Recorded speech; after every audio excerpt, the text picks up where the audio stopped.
Right now on Bay News. Republican and Democratic voters are split in one of the most polarizing elections this country has ever seen. Trump's comments on women leave voters with mixed feelings. And social media has played a huge role for all candidates this presidential election. All that and more on Bay News.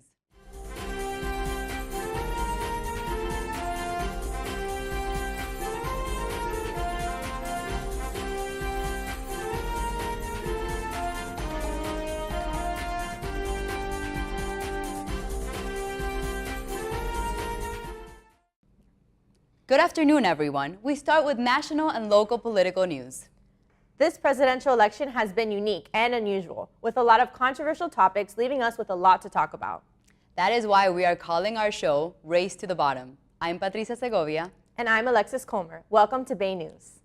First up tonight, splintered parties. According to a survey by the Pew Center, 70% of Republicans think that their party is divided, and 31% of Democrats say that their party is divided.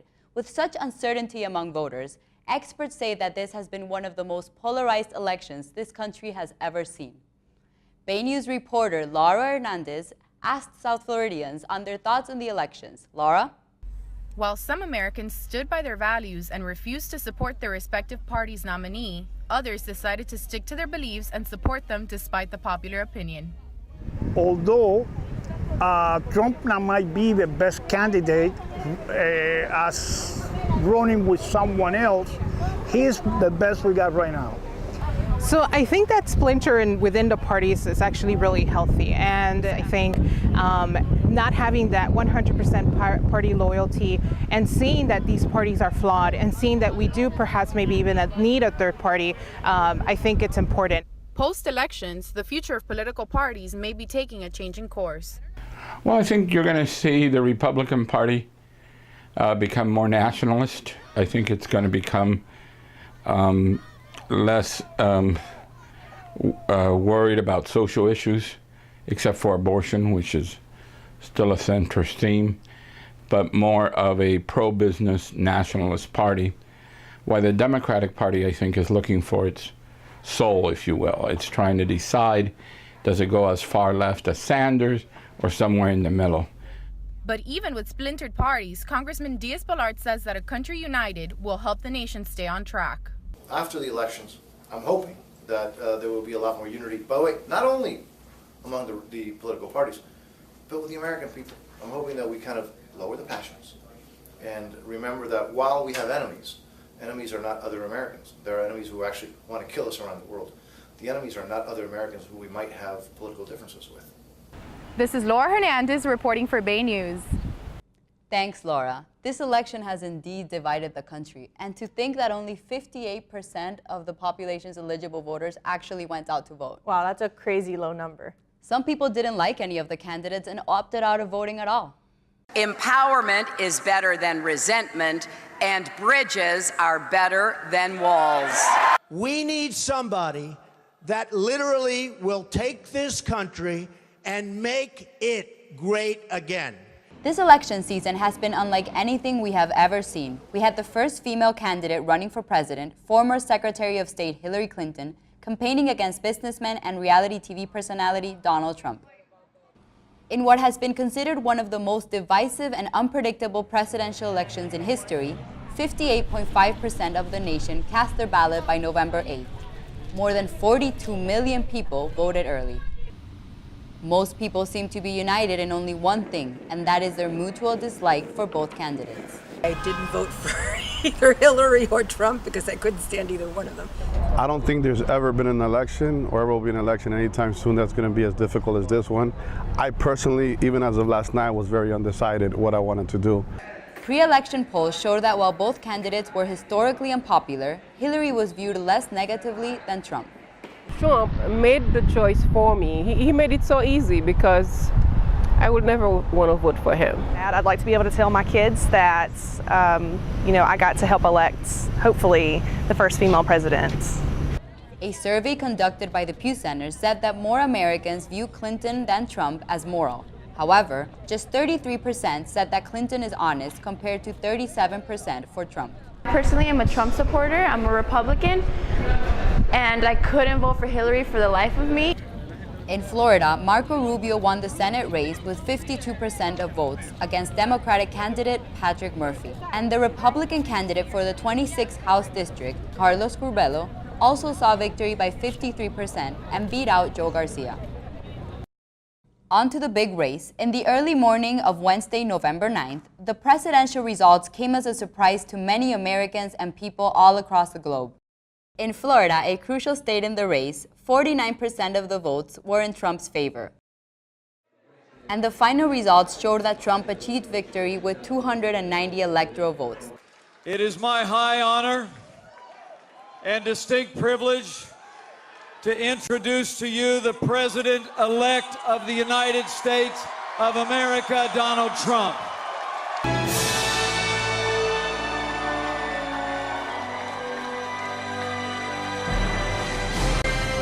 That was something. And to think that they're still counting popular votes. I believe Wow. Hillary is leading the popular vote with over 2 million votes. Wow, that's a big lead. And in other news, throughout the 2016 presidential campaign, voters were surprised and sometimes shocked by Trump's comments about women. Bay News reporter Giselle Capote spoke to voters to find out if Trump's statements affected their opinion towards him and what the presidency means for women moving forward. Giselle? The 2016 presidential election was one for the books. However, many predictions led us to believe that Clinton will be the winner, in part because of things that Trump said about women. And when you're a star, they let you do it. You can do anything. Whatever you want. Grab them by the you know, I'm automatically attracted to beautiful. I just start kissing them. I don't even wait. I moved in her like a person who's flat-chested is very hard to be a 10. You wouldn't have your job if you weren't beautiful. It must be a pretty picture you drop into. I could do this all day long. I've said that if Ivanka weren't my daughter, perhaps I'd be dating her. You treat women with respect. I can't say that either. But as we all know, Clinton was defeated and Trump became the new president-elect. To the surprise of many, one of the key reasons that Clinton lost was that more women in the end voted for Trump. But why? People change throughout the years. You're not going to be the same person that you were 11 years. You change, I change, we all change. Women were more concerned with Clinton's email scandal during her time as Secretary of State than with Trump's words. That to me is worse than anything that Donald Trump has said. Words do not create any issues for our national security. However, her actions have really put our national security at risk. On the other hand, Clinton supporters felt that Trump was a risk to the United States regardless of his views on women. Aside from his position on women, minorities, his unpredictability on economy, Trump does not give us certainty. We don't know what he's going to do from one minute to the next. One question is how Trump's presidency will affect women in the future. Associate Professor Veraldi has an opinion on that. I don't think Donald Trump will have a lot of effect on men in terms of the way they speak or the things they think about women, but I think his election represents something very troubling to me about the way this country thinks about women, by the simple fact that something like that could win over a woman who is incredibly qualified, sane, and sensible, and who I think to a lot of people was simply unacceptable based on gender. For Bay News, this is Giselle Capote.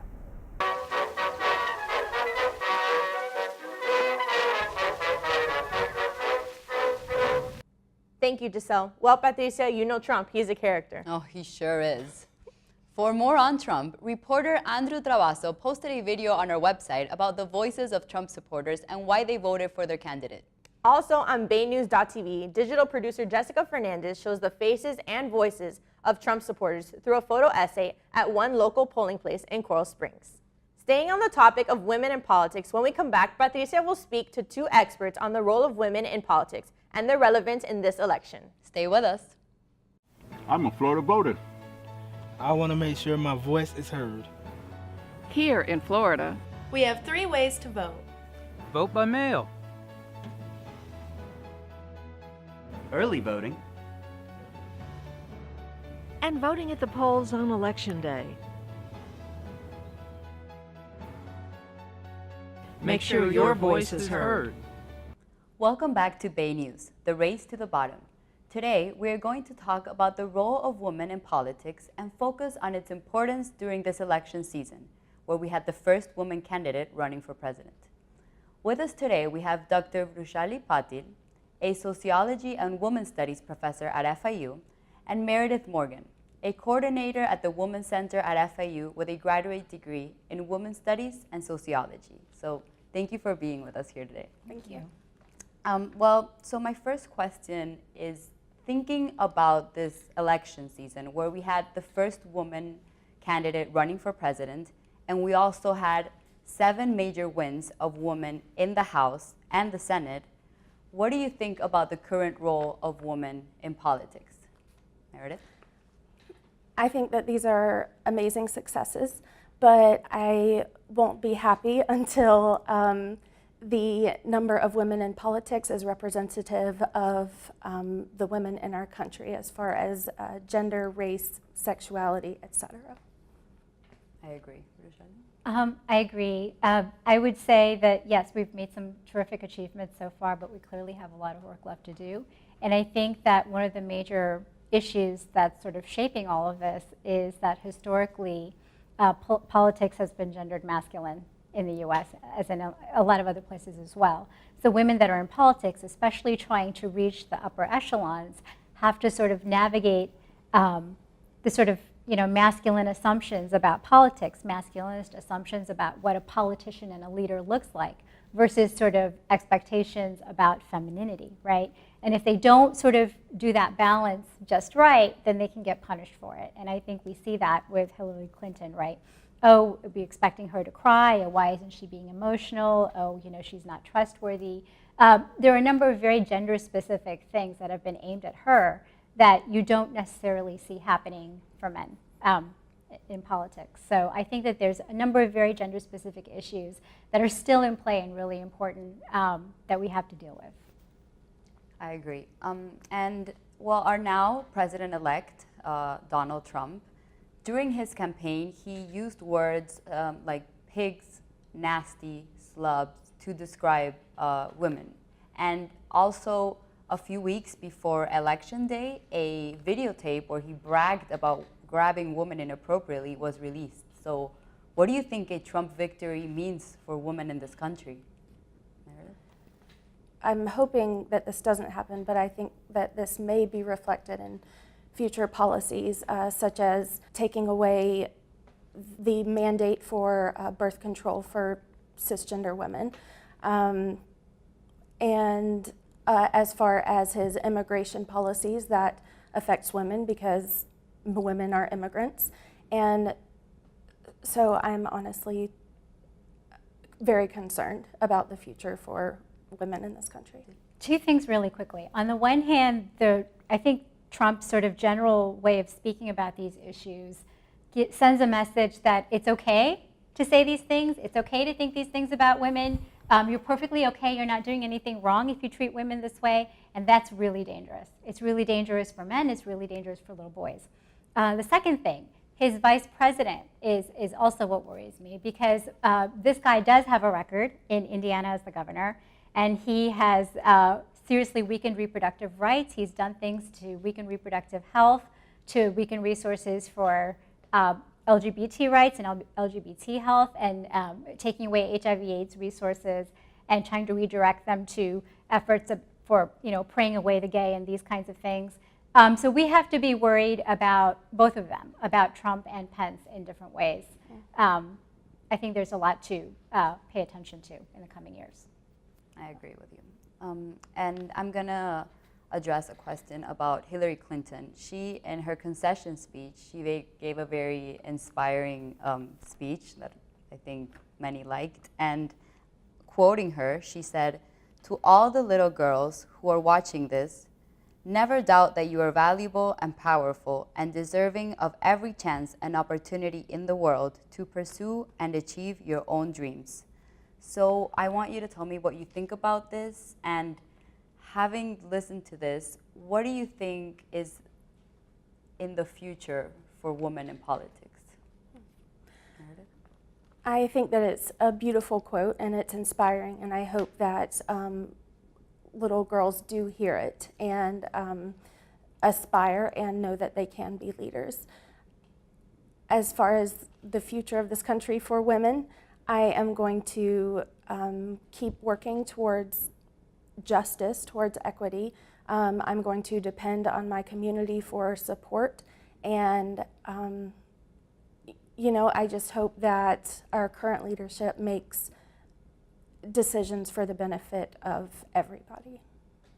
It's a great quote. I hope that we can all work to make it a reality for little girls and for little boys who don't want to act like boys are supposed to, and you know, across the whole spectrum.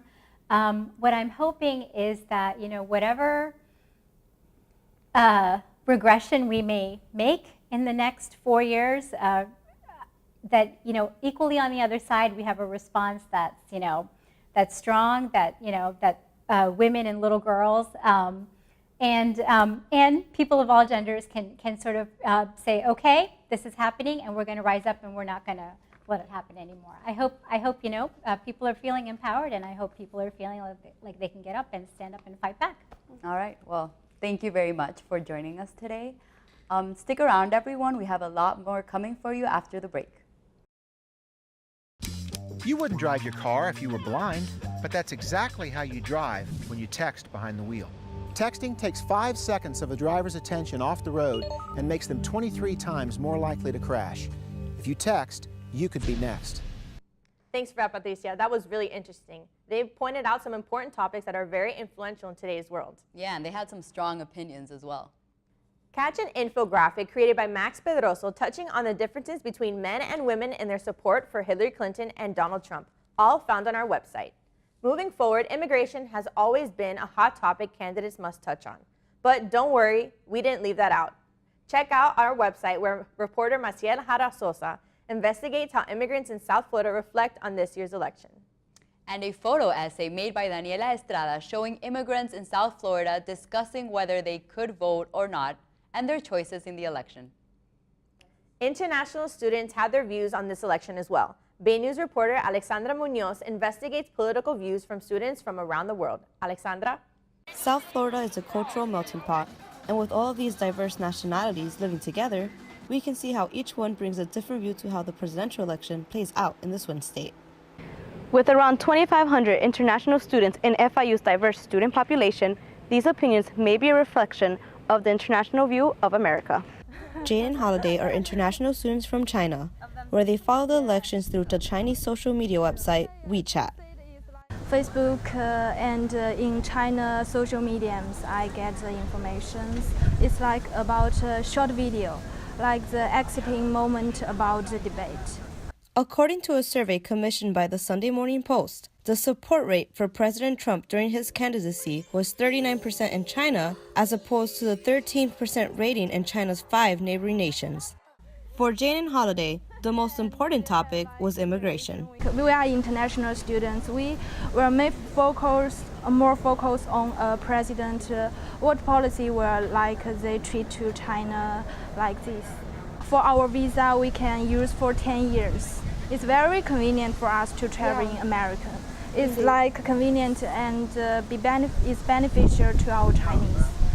Although Jane and Holiday couldn't vote on election day, other FIU students could, and their international background had an influence on their choices on the ballot. I was born to a Cuban father and a Bolivian mother with Cuban political exiles as grandparents. I don't necessarily share the same views, but they definitely taught me what I know. They taught me to be well balanced. After the elections, newspapers around the world expressed their shock in different ways, with sayings, pop culture metaphors, and with uncertainty for the future. Back at home, recently turned citizen Zion Ozana is a local carpenter and first-time voter after being in the United States for 24 years. Before I was Democrat, but now I see that Democrat and that country go nowhere. We're going back and we don't get to nowhere. So I decide that some Republican come that is not diplomat And I believe his ideal and I trust him because all the diplomats, they only promise things and after the election, they disappear. Different views, different places, and focusing on different ideals for the U.S., one thing they can all agree on is that they are interested in what comes next, and it looks like we'll be seeing a lot of President Trump, which, for Jane and Holiday, may not be so bad. He's so cute. More memes. Alexandra Munoz, reporting for Bay News. Thank you, Alexandra. Moving along, we all know the third party struggles with attention, but voters are always open to inviting them. I investigated about how this third party is always invited to the next election. The Libertarian candidate Gary Johnson. About Aleppo. About Aleppo. And what is Aleppo? Green Party candidate Jill Stein. They should sleep well at night with Hillary Clinton in the White House either. They're both dangerous and unacceptable in different ways. We're the third party candidates trying to take on Hillary and Trump. And in an election as crazy as this one might have thought a third party had a chance, but voters had a more somber take. I just feel like there should have been like more options because the way the system is set up is that if you couldn't vote for in the primaries, then you couldn't really help select anybody. Honestly, they don't have enough influence to make a difference.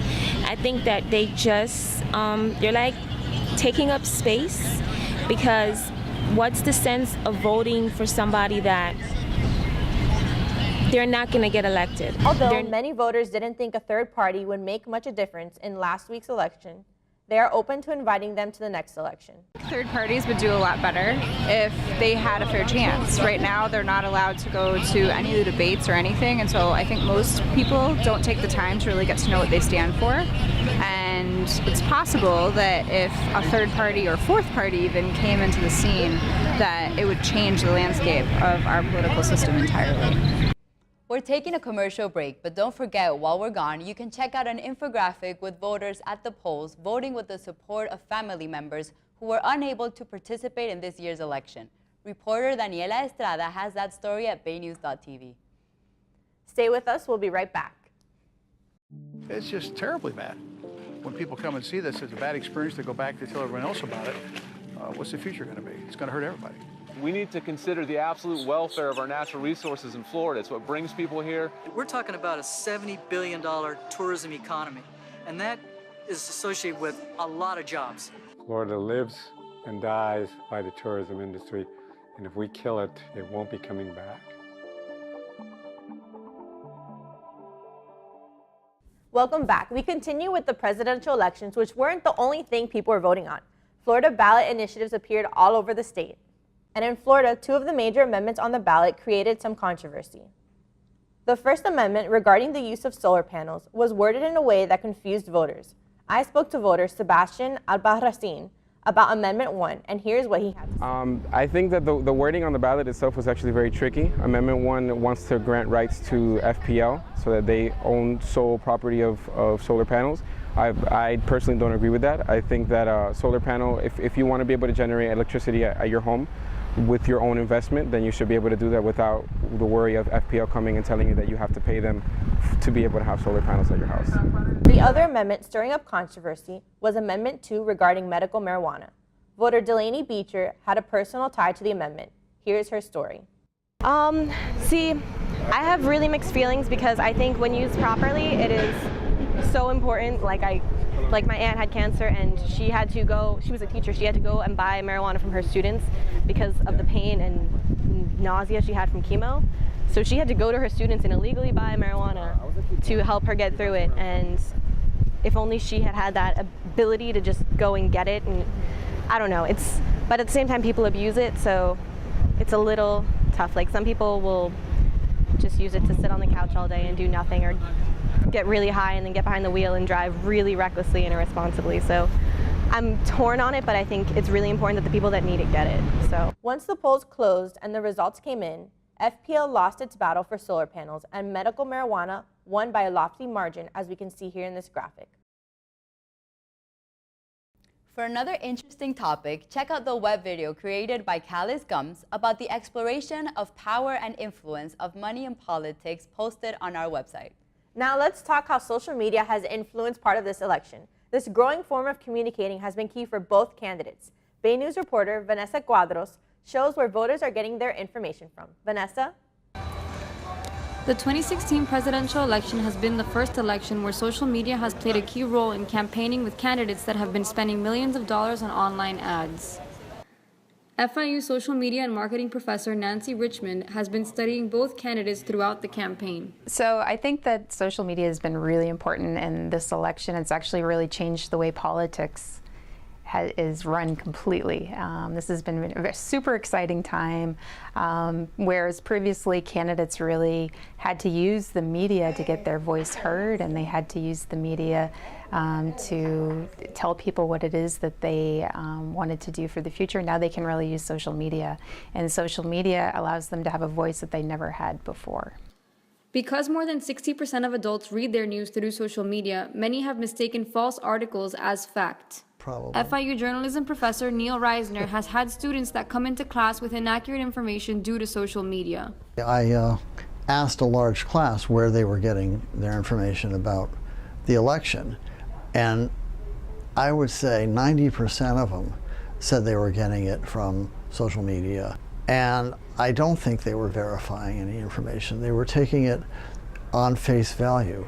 And I think that characterized a lot of this election. Social media platforms such as Facebook, Instagram, and Twitter have helped influence this year's election. While many people have found humorous posts online, there have been various articles that have prompted voters to do their own research.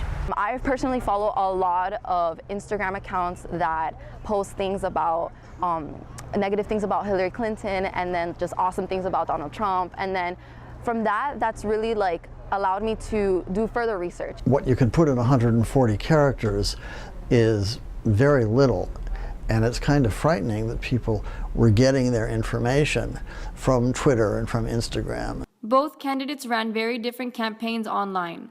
Hillary Clinton kept her social media presence conservative and focused on controlling the narrative. You know, it's kind of using the old marketing where you really control the brand and you control the message. Well, you can't really do that anymore. On the other hand, Donald Trump was brutally honest on his personal social media platforms. We have to realize too that Trump was before he was, he was a celebrity.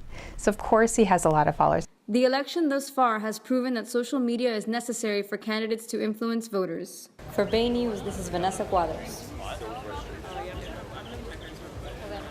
Thank you, Vanessa. You can also check out our page to catch an infographic made by Daniel Romero, exploring the ways that voters are now getting much of their news from social media. Well, Alexis, what a race it has been. Yes, a race to the bottom. We hope you enjoyed it, and thanks for tuning in with us. I'm Patricia Segovia. And I'm Alexis Colmer. Have a great evening.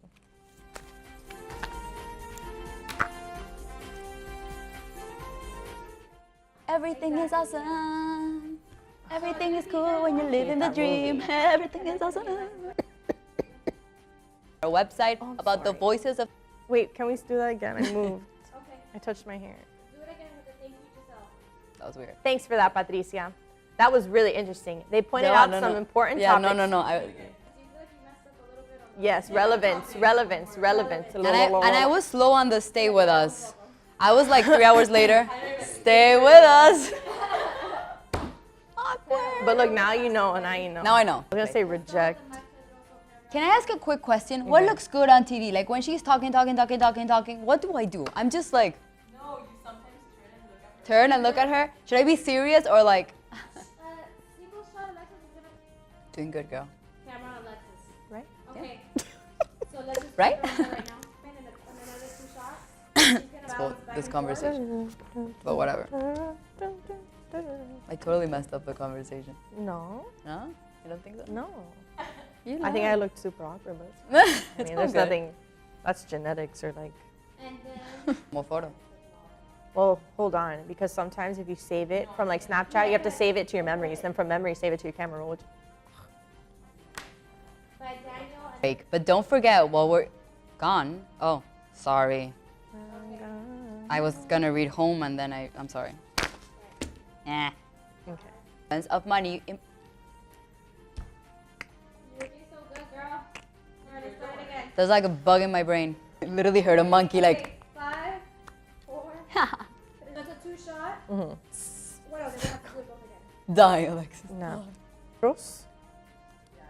Cuadros, like a frame. Somewhere over the rainbow. beyond the sea. 11 months. You people are killing me. You're the sausage to my hot dog. I was like, packing up to leave. Oh shit. Oh. I am reading a blank paper and it's all fake. We are talking to Kelly. What's her name? Megan Kelly. Oh, we're roommates. We recently moved together. To Megan an apartment. Kelly. Megan Kelly. Queen. Whatever. Chavez, I came back to. Sorry. Ready. Was that Ted? His voice sounds so feminine. No, that was. Oh. Okay, go. I am here looking beautiful as can be. You gotta start somewhere. You gotta start in the top and then you go to the bottom. Get it? Race to the bottom.